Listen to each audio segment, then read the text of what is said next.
When I was growing up, I grew up in two places. I grew up split living between Tucson, Arizona for the school year, and on the holidays and during the summer, I grew up pretty much in Ventura on the mid-coast of California, southern mid-coast of California. And what that meant for me is there was rarely a time where I spent more than 2 weeks in a period of cold or really anything less than 75 degrees. I had super moderate summers because I was on the coast in the summertime, and I had super moderate winters because I was in the desert. And in February, you could still have pool parties in Arizona. It's usually you start planting your tomatoes around that time. But then we moved to the mountains. And today is November 15th. So winter technically hasn't started yet, and the high is 44 degrees. For most people, that's not that cold, and having the climate that we have is still technically very mild, and I'm super grateful that we do have a pretty mild climate where we live. But the mountains offer a little bit more diversity than I'm used to growing up to have a real winter. We have snow, we have seasons, we have fall, and we have real cold weather. So being off-grid means that you have to take a little bit more care and attention into the preparation of that, and we're going to talk a little bit more about what that looks like for me, who wasn't raised super resilient to the cold, and maybe it will offer you some strategies to be successful for your winter prep off-grid. There's two categories in which I'm going to break this down. There's the personal category, as in what do I need to emotionally and physically support myself through thriving in this outdoor colder climate through winter.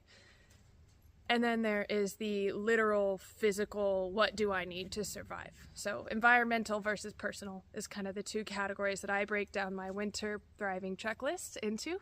And we're going to talk about both of them in this video. Let's talk about the environmental side. So the environmental side is really breaking down your basic necessities: food, water, shelter. For us, obviously, we are currently in a motorhome building the off-grid dream, and the insulation on a motorhome leaves something to be desired. So the first thing that we're really looking at addressing is shelter. We have a abandoned and needing work, yes, but we have a mobile home on the property that has insulation and has parts of the house with new drywall in it.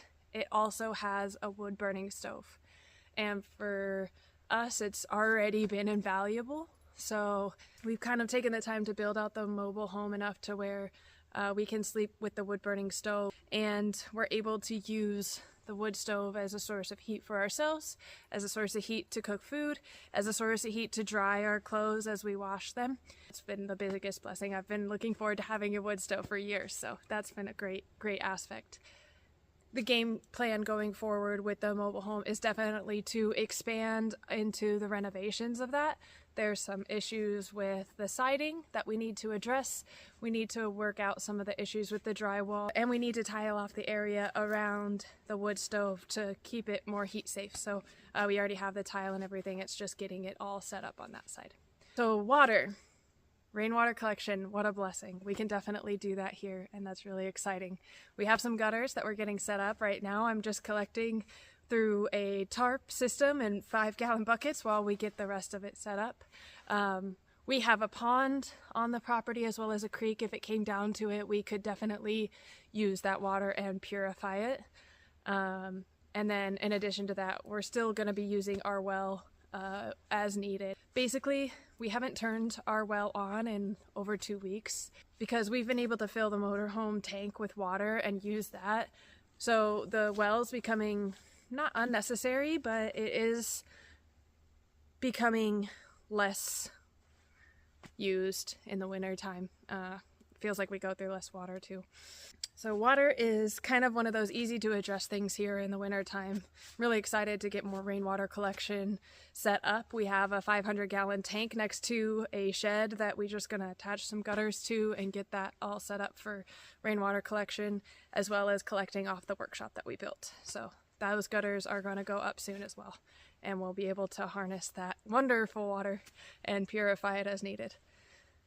The food aspect of things is one of those times where I'm really just thankful for the blessings of modernization because to this point our garden is not ready to go. Normally I would definitely be planting out some of our colder weather crops. I do have some colder weather crops in the ground, but for this year it's just going to be focusing on eating seasonally and trying to support the local farms in the area as much as possible because they're growing out food for the community. So this year, food in the survival sense of the word is not going to look like a winter garden. But going forward, we will prepare the garden for winter food in August, and then we'll be harvesting the fully mature cruciferous plants, cold weather plants, and our storage crops in late fall for storage and use throughout the winter, as well as whatever we've canned through the summer. So summer is always kind of about preparing for those winter months and for those shorter days. So we've covered food, we've covered water, we've covered shelter. The next thing that we're going to kind of go into is the really more personal, emotional, mental health side of thriving. And that's going to be a little bit different of an approach than just, looking at what's around you and solving a problem in your environment. So let's talk about that more. When I'm thinking about the nature of creating a thriving environment for myself through the winter months in regards to my mental health, my physical health, my emotional health, I'm really looking at striking a balance between developing resilience within myself and nurturing myself. And sometimes those things can contradict each other, it feels like, and a lot of times finding the balance of both of those items and allowing yourself to be pushed to some extremes balances really well with allowing yourself to be nurtured. And that happy medium is where you can create a lot of self-love and create a lot of contentment within your long winter nights. So there's kind of three aspects that I really look at when I am supporting myself in both of these areas. Like I said, physical, mental, emotional. And so we can kind of break those down.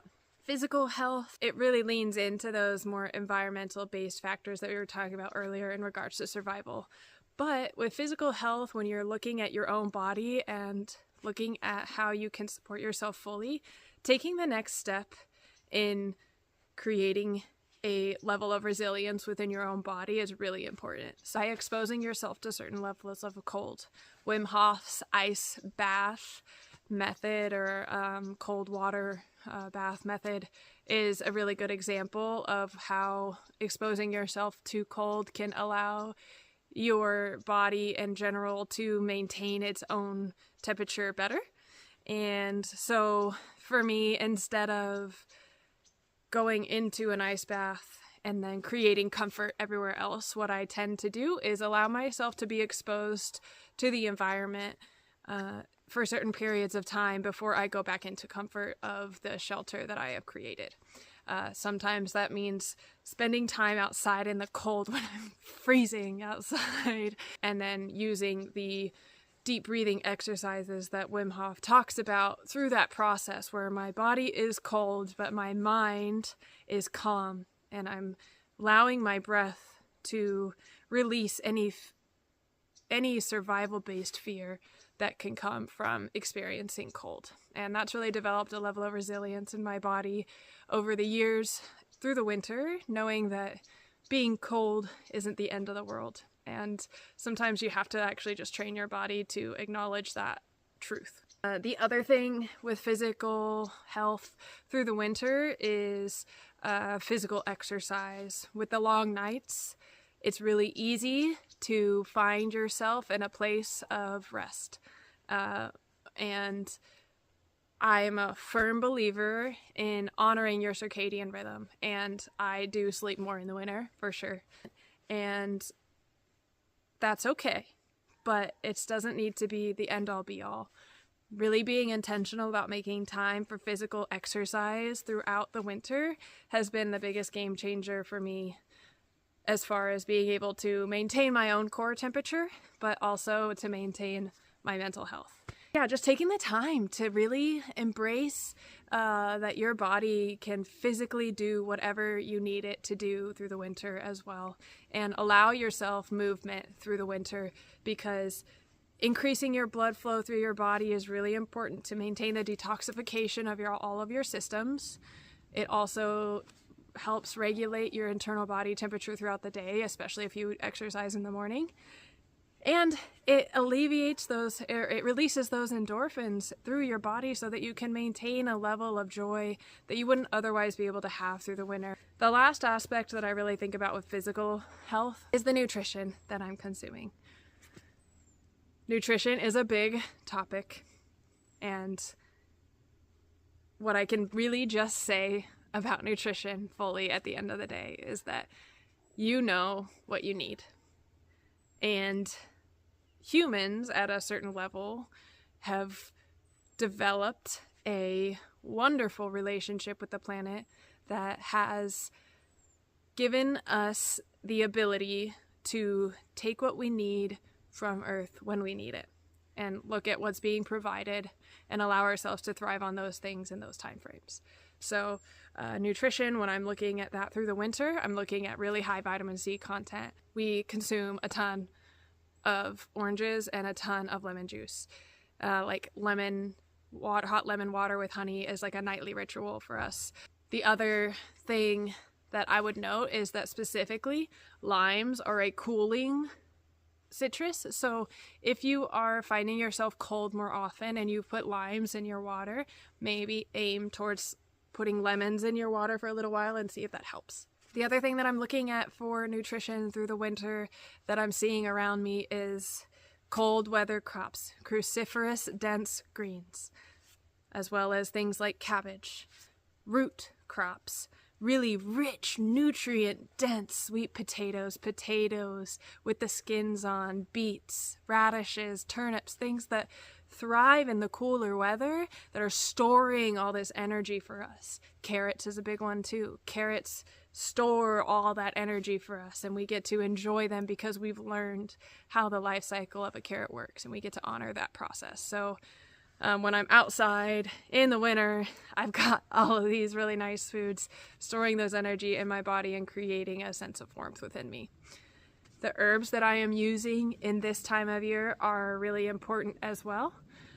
You're going to find me consuming a lot more turmeric, a lot more curries, a lot more warming spices like cumin, cayenne, cinnamon. So those hot, warming spices are creating circulation in your body, and with that process of cooking with those hot, warming spices, you're gonna find that the circulation and the cleansing that happens in your body is preventing the stagnancy that can tend to happen in winter. Stagnancy is going to lead to illness, inflammation in your body. We're a moving system. We need to keep ourselves in that flow state. And the best way is a stew, of course, or a curry. So physical health is one aspect, and then we've really got mental and emotional health, and you can almost kind of like combine these two. Of course, they're all correlated. You can't have really good mental health without maintaining your physical health, being intentional about your physical health. Your body needs to be supported in order to support the rest of your mind and the rest of your own well-being. When your body doesn't feel supported, you're going to have a tendency to lean into more of a sense of struggle, more negative thinking, more issues with hormones. So that's something to consider. But with mental and emotional health through winter, there is definitely some extra steps that I am taking to take myself from a surviving state to a thriving state. Outside of increasing my own resilience, which does help the mental and emotional health side of things, there are some things that I do through the winter that really keep my spirits from diving too far down. I am a seasonal depression kind of person, and about to come into the shortest day of the year here really soon. It takes a lot more effort for me personally to maintain a sense of joy in my life. Outside of exercising, which does release those endorphins, my herbal supplement routine changes in the winter a lot. I choose what herbs that I'm working with each day based off of the self-assessment of where I'm at. Generally speaking, an adaptogen is part of my daily routine no matter what. That, generally speaking, just allows a sense of steadiness and resilience in my emotional health, using the herbs to balance my overall well-being. It's allows me to have a stronger foundation to build my positive thought mindset going forward. On the days when the ashwagandha or other adaptogens are not really meeting those foundational needs for me, I tend to lean towards St. John's wort. If you are on SSRIs, you should just skip past this part, please. If you are on SSRIs, St. John's wort is not for you. And that's okay. I'm just letting you know because I don't want anybody to get hurt.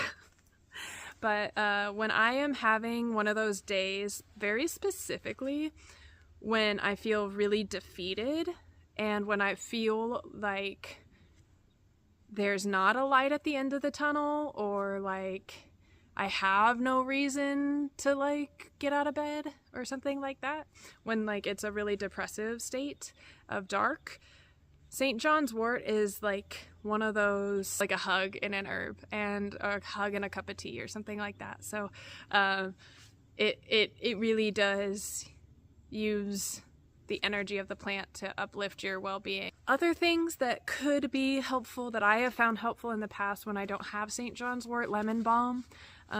Lemon balm has a really nice uplifting experience as well. Herbs are a whole nother book, but I figured I'd put a little snippet in here of what you could do to offer some support through the winter, and we can talk more about the other ways that I use herbs in another video. The other thing that I think is really good is in late fall, what I like to do is I like to make a list of projects that I am going to look forward to doing through the winter.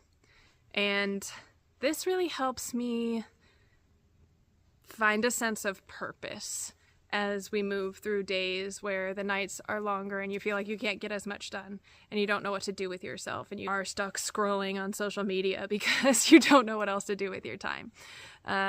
So it's kind of like making a list before you go to the grocery store. That preparation allows you to get what you need. And when you make a list or you set yourself up for the best positive experience in fall to get some tasks done through the winter, it gives you that sense of drive and purpose to get what you need through the winter as well. One of the biggest projects that I am gonna be working on through winter, because we have more mild winters, is preparing the garden for the summer. Giving myself that sense of something to look forward to create gives me a sense of joy to say, like, winter is still, it's not something that you just have to like endure and get through and then like come out in spring. You can like create in winter and you can like seize the opportunities of longer nights in winter. One of the other things that I really enjoy about winter is it's an opportunity for me to learn as much as I can about a process that I know I'm going to have to undertake in the summer. So next summer is going to be really big for us in remodeling and potentially building out a new structure, as well as setting up our solar system fully and getting those kind of things secured.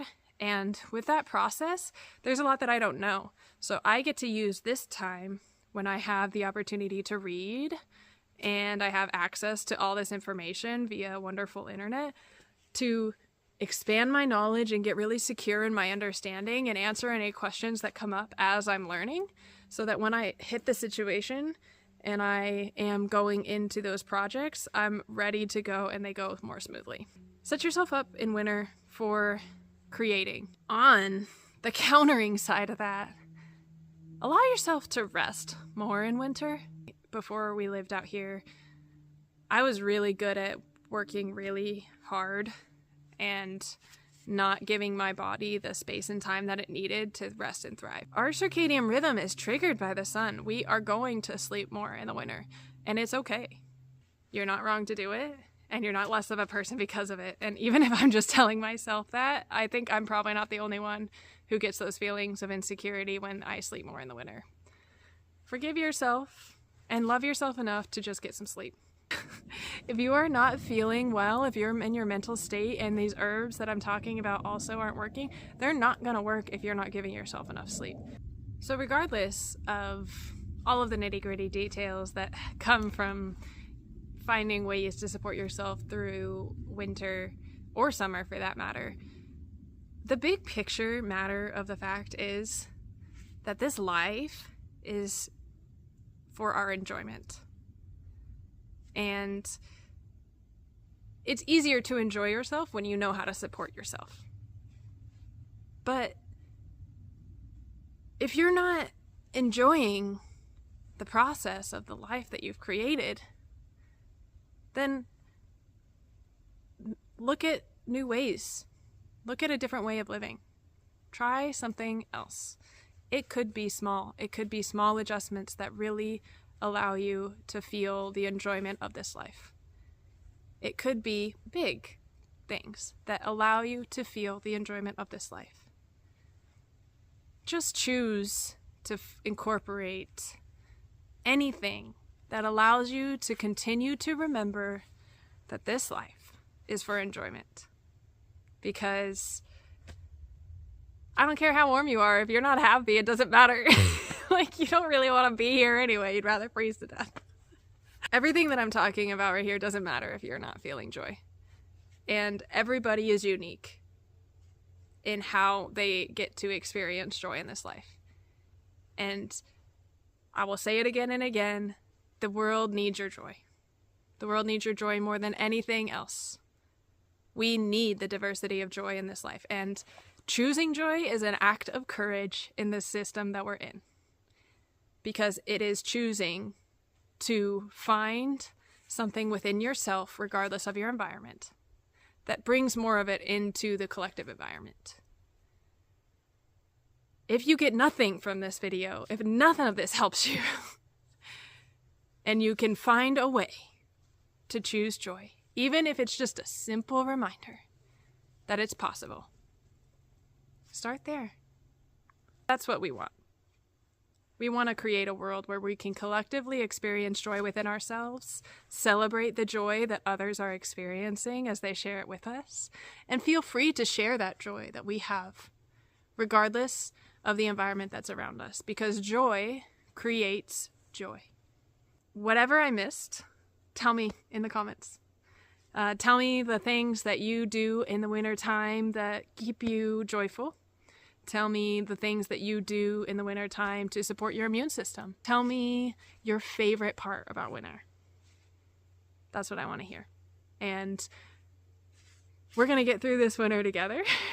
I'm a little nervous because this is the most off-grid, rustic, and coldest place I've ever lived in my life. I think that it would be awesome to hear from you and gain your ideas and tell me what you're doing to support yourself environmentally, physically, mentally, emotionally, and we can all create a community around thriving through winter, not just surviving. We'll see you in the next one.